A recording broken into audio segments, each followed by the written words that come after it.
அஸ்ஸலாமு அலைக்கும் ரஹமத்துல்லாஹி வரகாத்துஹு. அன்புக்கினிய சகோதரர்களே, பெரியோர்களே, ஒரு வாரத்திற்கு முன்பாக நாம் தமிழர் கட்சியின் ஒருங்கிணைப்பாளர் செந்தமிழன் சீமான் அவர்கள் இஸ்லாமியர்களை ஒருங்கிணைத்து ஒரு நிகழ்ச்சி நடத்தியிருந்தார். அந்த நிகழ்ச்சியில ஒரு ஆலிம் பெருந்தகை பேசியிருந்தார். பொதுவாக ஒரு கட்சியில இருக்கக்கூடிய ஒரு கட்சியை ஆதரிக்கக்கூடியவர்கள் அந்த கட்சியுடைய உள் விவகாரங்களையோ அவருடைய கொள்கையை பற்றியோ அல்லது நாங்க ஏன் உங்களை ஆதரிக்கிறோம் என்பது குறித்து பேசினால் பிரச்சனை இல்லை.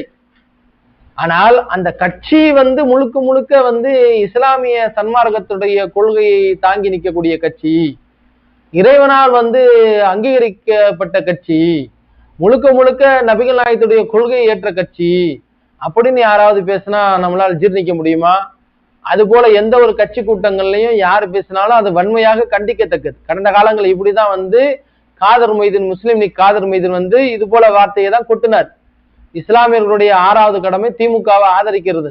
கொஞ்சம் கூட அல்லாஹ்வுடைய அச்சம் இல்லாமல், பயம் இல்லாமல் என்ன சொன்னாரு, மௌலானாக்கு எல்லாம் பெரிய மௌலானா கருணாநிதி அப்படின்னு சொல்லி எல்லாம் பேசியிருக்கிறார். அந்த அளவுக்கு மூளையை அடக வைத்து விட்டு கட்சி வெறி பிடித்தவராக கடந்த காலங்கள்ல எப்படி காதர் மொய்தீன் பேசினாரோ அதை விட பல நூறு மடங்கு இன்னைக்கு இருக்கக்கூடிய இஸ்லாமிய உலமாக்கள்ல சில பேர் சீமானுடைய கட்சியை எந்த அளவுக்கு தூக்கி பிடிக்கிறோம் என்ற பேர்ல, அதுக்கு முட்டு கொடுக்கிறோம் என்ற பேர்ல இவங்க இஸ்லாத்தை கேவலப்படுத்துறாங்கன்னு பாருங்க. அதாவது இந்த உலமா ஒரு உலமா பேசுறாரு சீமான் கட்சியில, அந்த ப்ரோக்ராம்ல அவர் பேசக்கூடிய பேச்சு எந்த அளவுக்கு அபத்தமானது, ஆபத்தானது, கண்டிக்கத்தக்கது.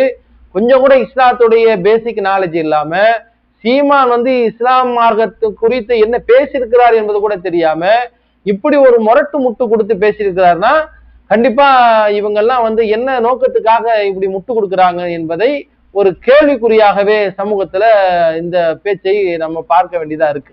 நபிகள் நாயகம் ஸல்லல்லாஹு அலைஹி வஸல்லம் அவர்கள் பிறந்த மாதம் இது. நாடெங்கிலும் மீலாடி விழா கொண்டாடப்படுகிறது. அங்கு கொண்டாடப்படுகின்ற மீலாடி விழா எல்லாமே அக சீர்திருத்தம், மார்க்க சீர்திருத்தம், ஆன்மீக சீர்திருத்தம்.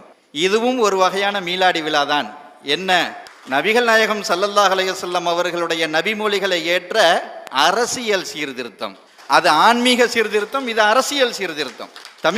நபிகள் நாயகம் ஸல்லல்லாஹு அலைஹி வஸல்லம் அவர்களுடைய நபிமொழிகளை ஏற்ற அரசியல் சீர்திருத்தம், அது ஆன்மீக சீர்திருத்தம், இது அரசியல் சீர்திருத்தம்.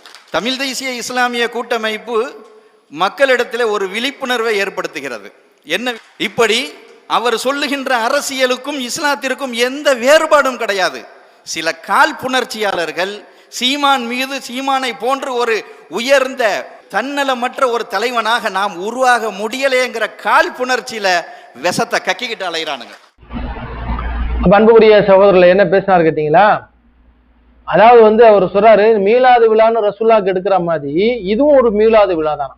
இந்த நிகழ்ச்சியும் கூட ஒரு அரசியல் மீலாது விழா. என்ன சொல்ற, நபி ஸல்லல்லாஹு அலைஹி வஸல்லம் அவர்களின் நபிமொழியை ஏற்ற அரசியல் சீர்திருத்தம், நபிகள் நாயகம் ஸல்லல்லாஹு அலைஹி வஸல்லம் அவருடைய ஹதீஸை ஏற்ற அரசியல் சீர்திருத்தமா இது. சீமான் சொல்லும் அரசியலும் இஸ்லாத்துக்கு எந்த வேறுபாடும் கிடையாது, ரெண்டுமே ஒண்ணுதான் அப்படின்னு ஒரு வியாக்கியானம் கொடுக்கிறார். இஸ்லாத்துக்கும் சீமான் சொல்லக்கூடிய அரசியலுக்கும் வேறுபாடு இல்லை, ரெண்டுமே ஒண்ணுதான். நபிமொழிகளை ஏற்றுக்கொண்ட அரசியல் சீர்திருத்தம் இது. சீமான் செய்யக்கூடிய அரசியல் என்பது நபிமொழிகளை ஏற்றுக்கொண்ட அரசியல் கிட்டத்தட்ட இஸ்லாமிய ஆட்சின்னு சொல்ல வர்றார்.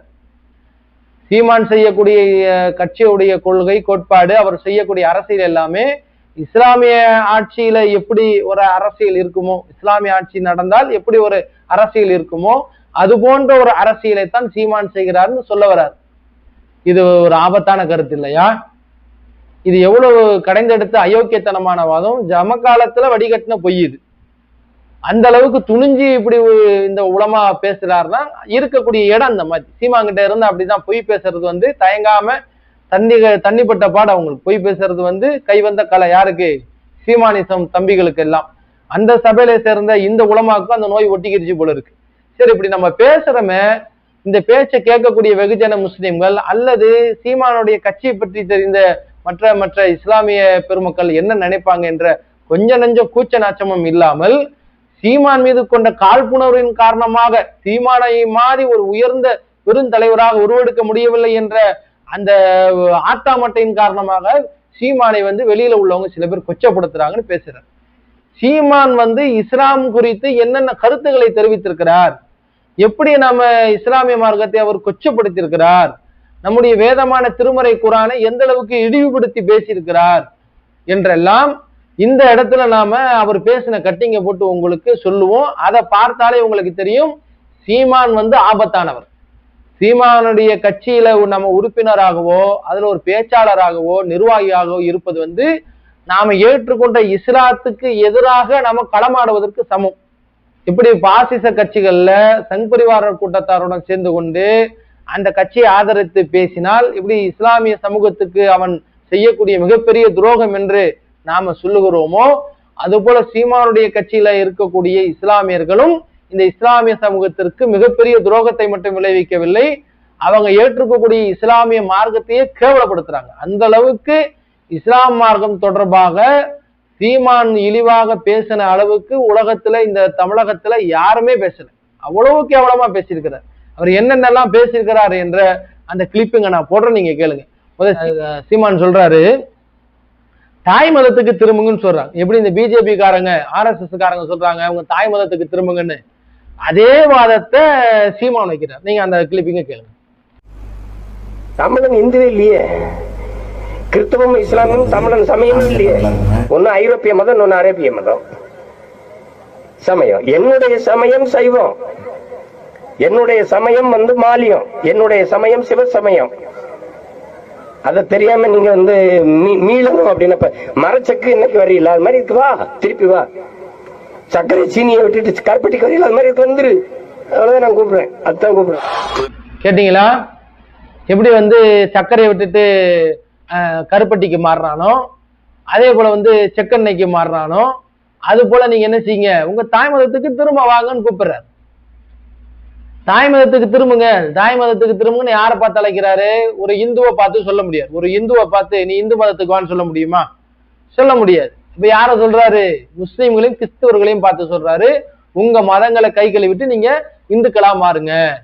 எப்படி சர்க்கரை விட்டுட்டு கருப்பட்டிக்கு வர, அதே மாதிரி இப்ப இருக்கிற ஆயில விட்டுட்டு எப்படி செக்கெண்ணெய்க்கு வர, சுத்தமான செக்கெண்ணெய் வாங்கணும்னு பாசப்படுறல்ல. கடையில வைக்கக்கூடிய ஆயில விட செக்கெண்ணெய் தான் ஆரோக்கியமானது, அந்த பழைய கலாச்சாரத்துக்கே திரும்புறல்ல. அது போல நீ என்ன செய்யி, உன்னுடைய பழைய மதத்துக்கு நீ திரும்பு. என்ன மதம்? வீர சைவம்.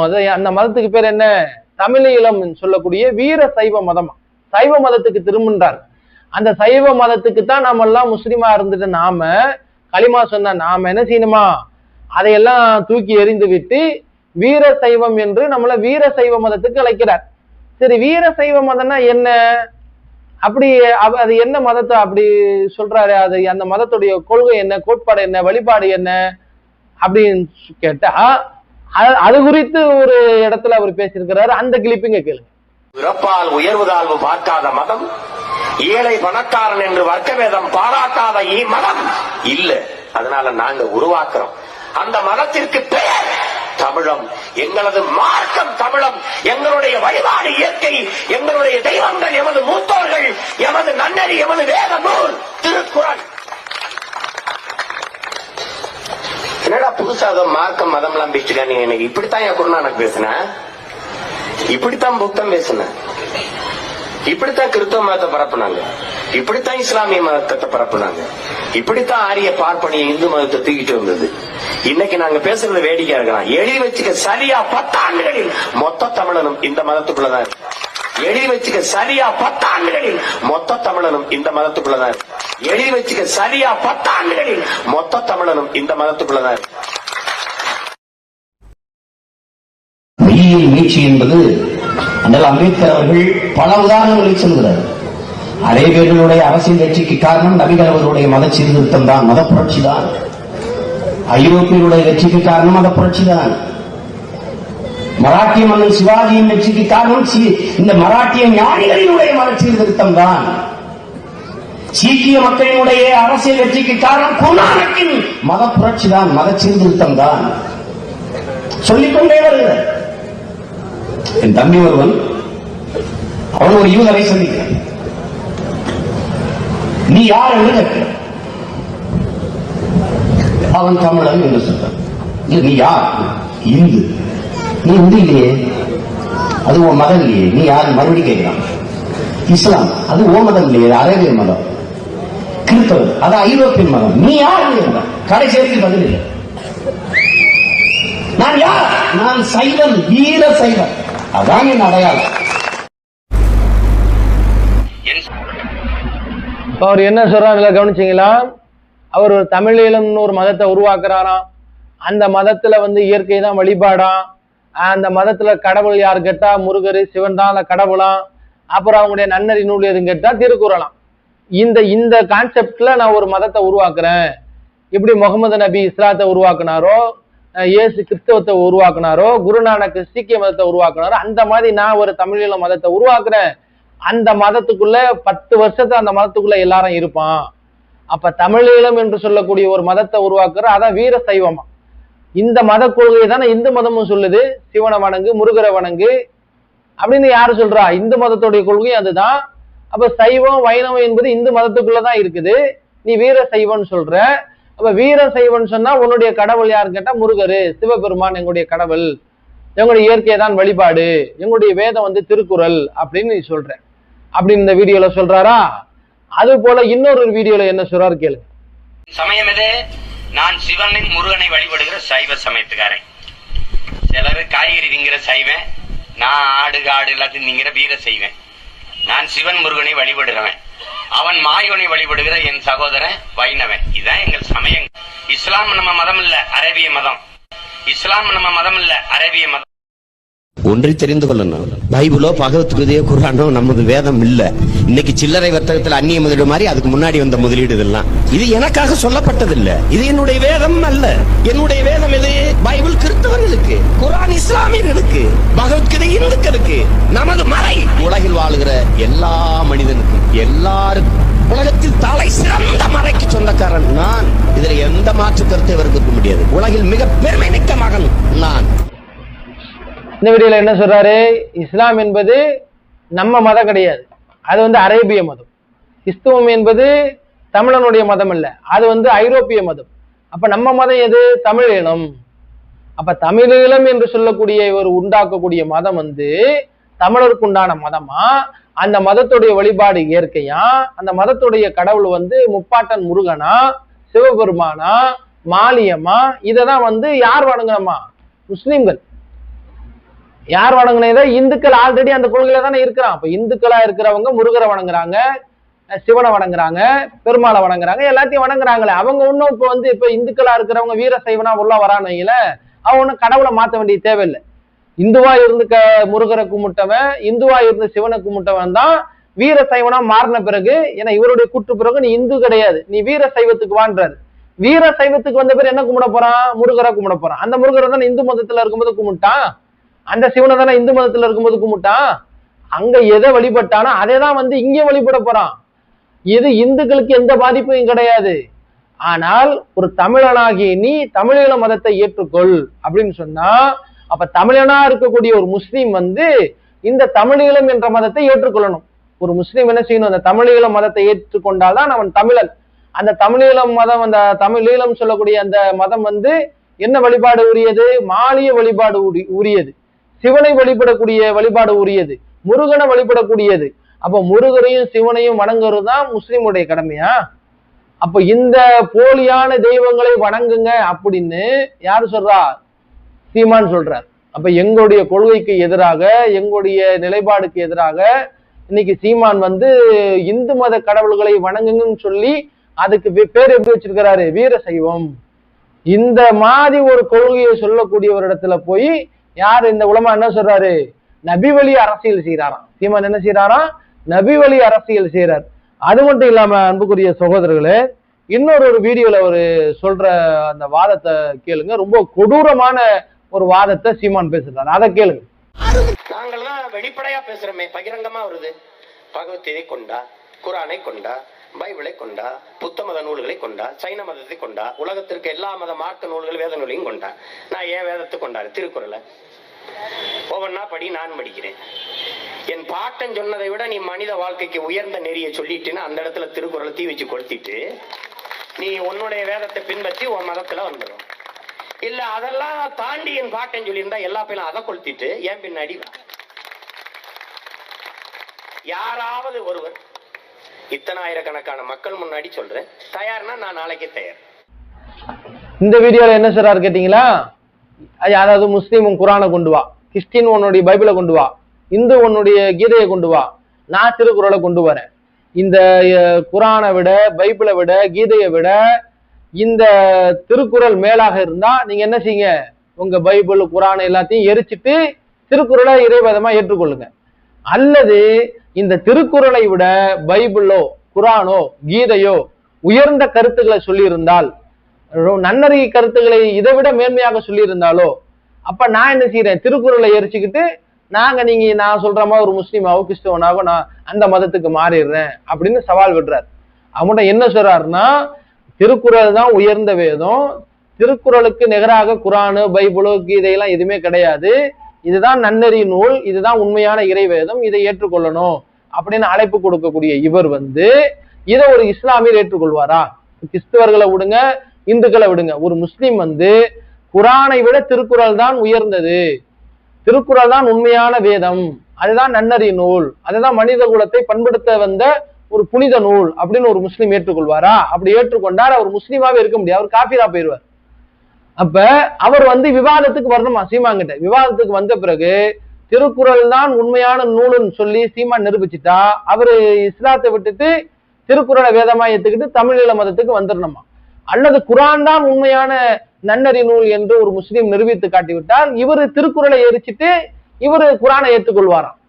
அப்படி குரானை நீங்க நன்னறி நூல்னு உங்களால நிரூபிக்க தவறிவிட்டால், ஒரு முஸ்லீம் குரான் தான் உலக மக்களுக்கு நன்னறி நூல், அதுதான் வழிகாட்ட வந்த வேதம் என்பதை சீமான் கிட்ட விவாதத்து மூலமா நிரூபிக்க தவறிவிட்டால், குரானை எரித்து விட்டு முஸ்லிம்கள் சீமானை ஏற்றுக்கொள்ள வேண்டும், சீமான் சொல்லக்கூடிய தமிழீழ மதத்தை ஏற்றுக்கொள்ள வேண்டும், சீமான் சொல்லக்கூடிய திருக்குறளை தான் உண்மையான இறைவேதம் என்று ஏற்றுக்கொள்ள வேண்டும் அப்படின்னு சொல்லி வருவீங்களா?